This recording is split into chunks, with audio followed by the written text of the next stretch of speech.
Good morning and welcome to our Thunder Bay sawmill and pellet plant facility.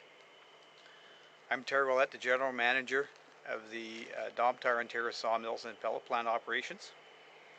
It's my distinguished pleasure to have you all here today for this announcement. Before we get started, I'd like to share a few housekeeping items. So everybody's wearing their PPE, which I appreciate. We have a secured area. I ask that we respect that and respect the boundaries on our way in and our way out of the event. If you have any questions, please find a Domtar representative and we will assist. I'd also like to start by providing a land acknowledgement. We respectfully acknowledge that the land on which we operate and work are the traditional lands of the Anishinaabe Nation, traditional territory of Fort William First Nation, and signatory to the Robinson Spirit Treaty of 1850. Now I'd like to invite the Honourable Mike Harris, Minister of Natural Resources, to the podium. Thanks. Well, good morning, everyone. I think we can still say good morning. Let me just get these notes open for a second here. So thanks, Terry. It's really good to be here this morning with everyone at Domtar. The hardworking people here at this mill in Thunder Bay and across Domtar's network of sawmills in northwestern Ontario generate an economic impact of more than $177 million each and every year. And this really speaks to the economic strength of our province's forestry sector, a sector that generates $21.6 billion in annual revenue here in the province of Ontario. Over 128,000 workers call this industry home day in and day out.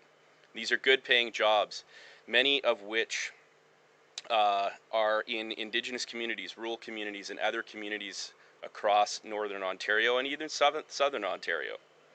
And on National Forest Weeks, we recognize the importance of these workers and this sector, one with a long history here in Ontario. But we must also acknowledge that there are some challenges facing us today.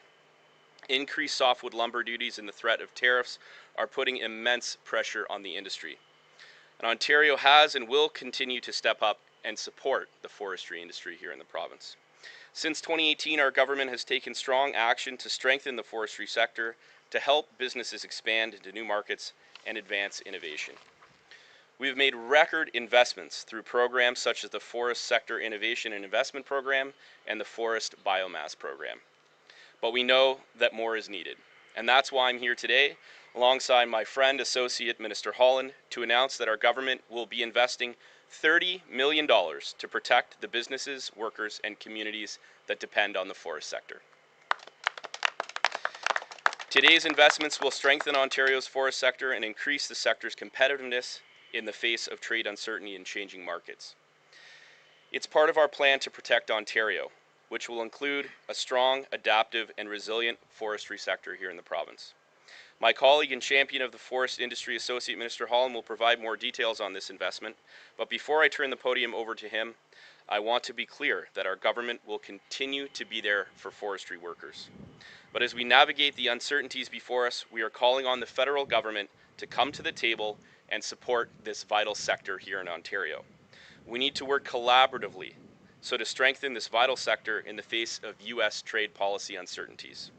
With that, I would like to welcome Associate Minister of Forestry and Forest Products, Kevin Holland, to the podium to share some more good news about this announcement. Thank you.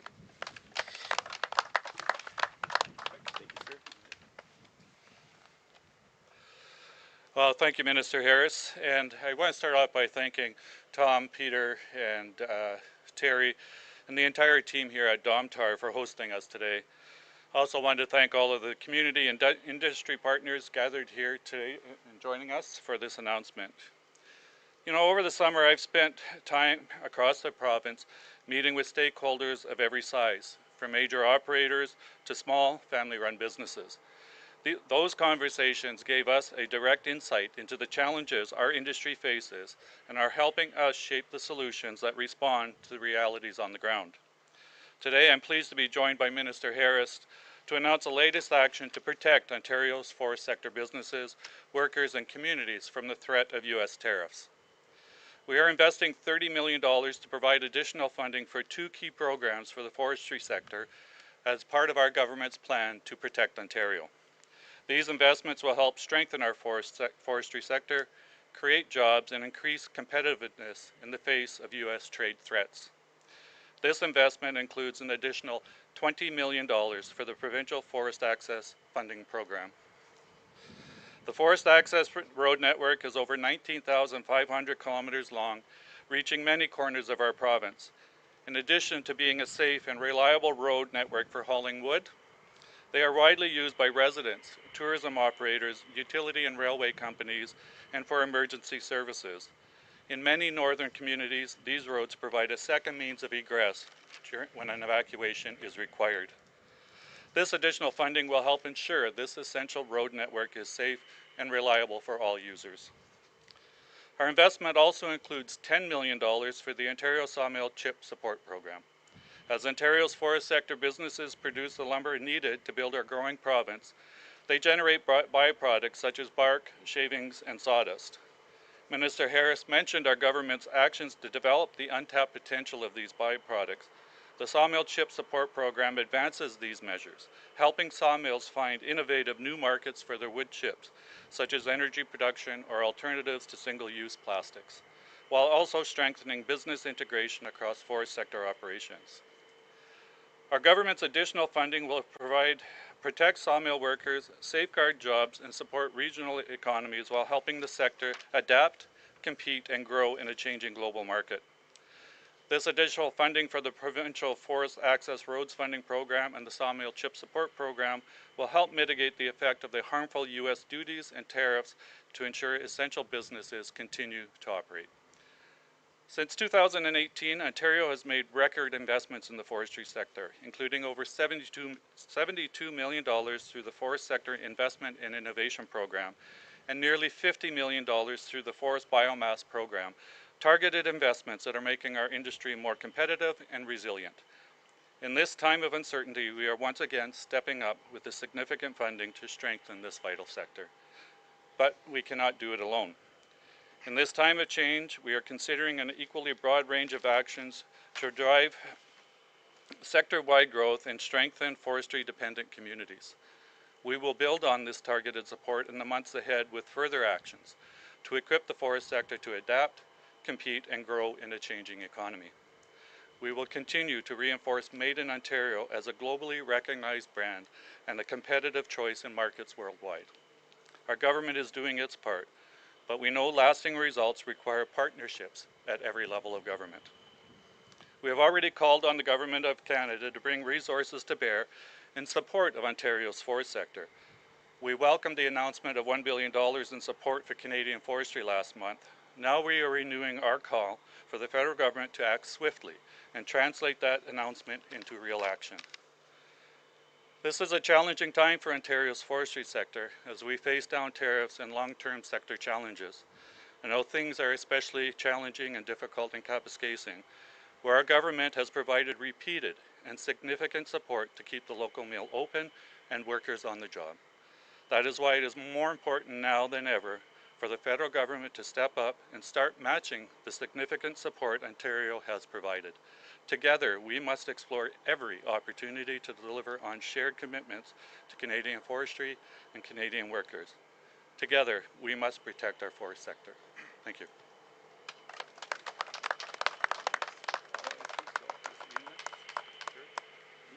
Ian's up next. So good morning, everyone. I first want to extend my sincere gratitude to Minister Harris, Associate Minister Holland for today's incredible announcement. It really is a game changer for Ontario. Mayor Benzina, nice to see you. Fort William First Nation and the entire Domtar team. In particular, I want to recognize Domtar's board representative at the OFIA, Mike Martel, Peter Kibsey, Terry Willette, Tom Ratz, and Sean. I want to thank all of you for the leadership and dedication you've brought to our organization over the years. I also want to recognize all Domtar employees for the outstanding successes at this and other sites across northwestern Ontario, which stands as a critical asset for the province and the entire forest industry here in Ontario. The consistent breaking of production records the significant investment into innovation, AI, machine learning, robotics, pellet production. It really is incredible to witness over the last 10 years I've been with the OFIA. And of course the amazing track record and commitment to health and safety. I was talking to Terry, I believe it's at 2.4 million hours without a recordable incident, which is just incredible and serves as a testament and example for the rest of us in the industry. My name is Ian Dunn. I am the President and CEO of the Ontario Forest Industries Association, and we represent over 50 member companies involved in the manufacturing of forest products and the management of Ontario's crown forests. Our sector supports, as we heard, 128,000 direct and indirect jobs across the province, contributing an amazing $5.4 billion to the provincial GDP every year. Premier Ford has a clear mandate to shield Ontario's workers and industry against the destructive impact of trade action from the Trump administration. We are witnessing multiple sectors across the Canadian economy suffering due to Section 232 tariffs, including steel, automotive, and aluminum. But let's be clear, there is no industry more directly impacted by trade action than the forest products industry. And this isn't a new battle. It's been around now in its 5th iteration for 10 years currently. Canadian lumber producers have $10 billion on deposit in the US tied up as a result of this illegal trade dispute. And that's money that could be fueling investments and innovation in Canadian mills and enhancing our capacity to grow the North American market. The fact of the matter is the current duties stand at a staggering 35%, which is the highest we've ever seen, and we're expecting the results of a Section 232 national security investigation, which could add additional tariffs to the 35% on lumber, and depending on the scope, could add tariffs to products like pulp, paper, and engineered wood products, which are currently not impacted. Why is this happening? It's simple. The US is targeting us and our industry because they cannot compete with us. Ontario has a competitive advantage in making superior forest products. The competitive edge is reflected in massive private sector investments flooding into Ontario's forest product sector. $7.6 billion in capital and repair expenditures between 2012 and 2022. Importantly, many of these investments come from American and Western Canadian companies. For instance, Georgia Pacific is making a very bold move in investing $200 million into their Englehart OSB facility. The company has said that that is their flagship mill, and it's right here in Ontario. Ben Holcomb & Son is advancing a $50 million cogeneration project in Golden Lake. Element 5, many of us were just in St. Thomas in southwestern Ontario celebrating a $100 million investment in a state-of-the-art mass timber production line. While we need a settlement to this dispute, and we continue to call on Prime Minister Mark Carney and Minister LeBlanc to make lumber a top priority, and we have assurances that they are, our industry is looking to new markets and to innovate. But the best customer we have is ourselves. Ontario has a home building target of 1.5 million homes by 2031. We have an advanced wood construction plan that's been passed by Minister Harris and Minister Holland. And we can be supplying the materials to materialize on those targets using Ontario resources, sustainable, renewable, low carbon natural resources, and world-class assets like the one we're standing in front of today. Bringing this material to the marketplace requires transportation infrastructure, and today's announcement will make that happen. The Forest Access Roads Funding Program has been an incredibly successful public-private partnership, probably the best example I can think of here in Ontario, providing safe and reliable transportation that benefits recreationists, hunters, anglers, trappers, utilities, the list goes on. This infrastructure is essential for connecting Ontario's abundant forest resources to the home building needs across the province. And based on our analysis, for every public dollar contributed to the program, the industry contributes 3. The robust set of measures announced today, on top of all the other incredible accomplishments made possible by this government, clearly demonstrates the unwavering commitment by Premier Ford, Minister Harris, and Associate Minister Holland, and the entire Ontario government to safeguard and protect Ontario's forest products sector. I and the OFIA stand firmly behind our ministers, and we thank them, and our members are eager to drive continued economic growth across the province. Thank you very much.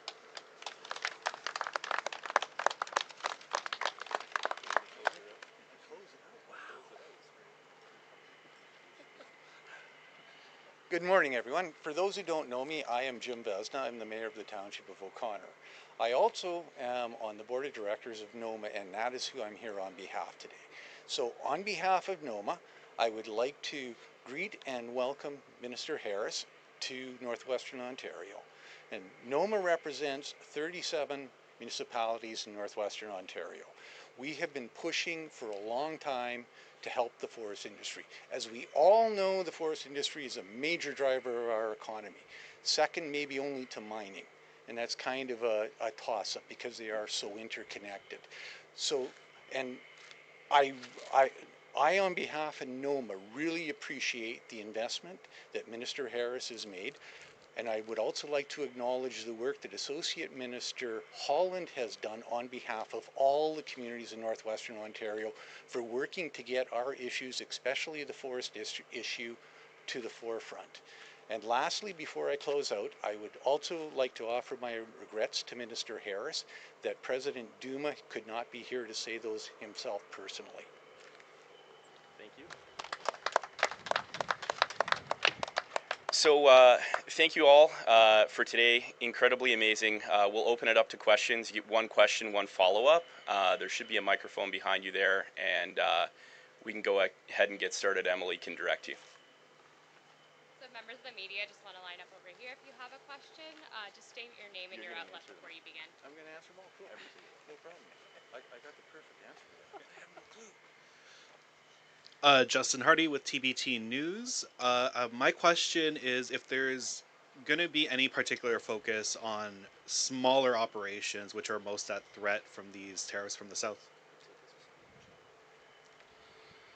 So yes, thank you for the question. So the reason the investments were made specifically into these two programs, in particular with the roads program, it will benefit all segments of the sector, whether they're large or small operations. It was the best way to be able to provide that funding, as you've indicated, to the smaller operators as well. So this is something that has been communicated to us throughout the summer while we've been out on tour, and Ian has really advocated and told us, made sure we knew the importance of the roads program funding to the sector generally. So. And as a follow-up, how much work has been put into finding other sources outside of the U.S. for trade? Yeah, so you're absolutely right. So we're looking at a number of initiatives for increasing the use of Ontario wood products, is incentivizing the use of the wood products. It includes finding new markets, but it's also incentivizing that use of Ontario wood here in Ontario. And we're achieving that through programs like our Advanced Wood Construction Action Plan, which is finding new innovative ways to put Ontario wood to work to build our homes, our businesses, and our communities across Ontario. So the sector is telling us that a small percentage increase in domestic use of Ontario wood will make a significant difference to their operations. We're taking all of that information and all of that input into consideration as we develop our plans moving forward. Good morning, Sandy Krasowski with the Chronicle Journal newspaper. My question is, how will this announcement, this investment impact a Kappas Casing paper, for example, who is on a very tight deadline and facing closure in a week and a half? Yeah, so as I indicated, the roads program in particular benefits all companies within the sector. Specifically to Cap Paper, we have been working with them for well over a year now, making significant investments into their operations to help them as they move forward to find new ways to improve the efficiencies of their business, find those new markets and those new products. We will continue to work with them moving forward, and we've also set up a working table that includes industry, the federal government, and the Ontario government, because as I said in my remarks, we can't do it alone. we really need the federal government to get involved into supporting companies such as Cat Paper. We've done our work, we've done our job, and we need that participation from the federal government. So. And follow-up question, will this announcement in any way impact Terrace Bay? Is there any hope for the Terrace Bay mill at all? So yeah, with regards to Terrace Bay, we continue to work with Terrace Bay. Again, it is a company that we've made significant investments in to help them. We, we warm idled the mill throughout the winter as we looked at potential new opportunities for restart of that mill. We continue to have those conversations and engage with the company moving forward. So.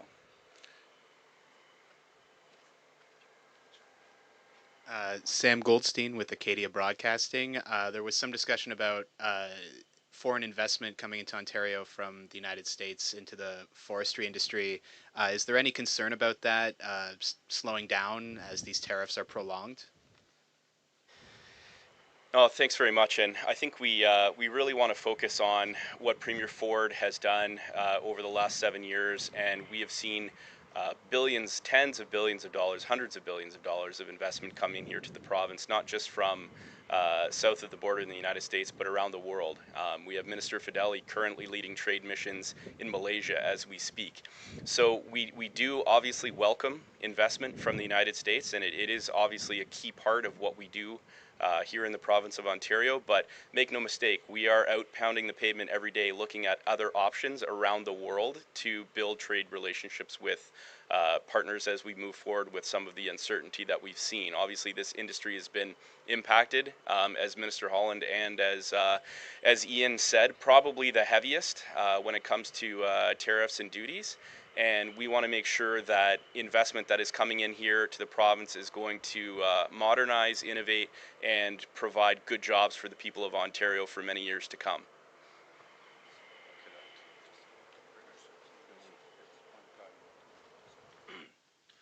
I'm Clint Fleury with TB Newswatch. My question is, you've talked that you had discussions with the federal government. They're coming to the table. How are those talks coming? Are they currently ongoing, or just kind of backroom talk? Yeah, I think that since we saw the announcement, $1.2 billion to support the forestry industry about a month ago now, we had conversations that day starting as to what that was going to look like. I'll be honest, it's taken the federal government a little time to, I think, formalize where they want to be able to make those investments. And I think when you look at the industry here in Ontario, we're poised to receive a good chunk of that. We obviously have a very, very thriving industry here, supporting 128,000 jobs across the province. We're working literally day in and day out. We have people on the phones right now discussing what's going to happen with some of these programs and how we can see them roll out across the province. So it's definitely something that we're really, really pushing the federal government hard on, because we've been doing it far too long on our own here, and it's time that we had some help.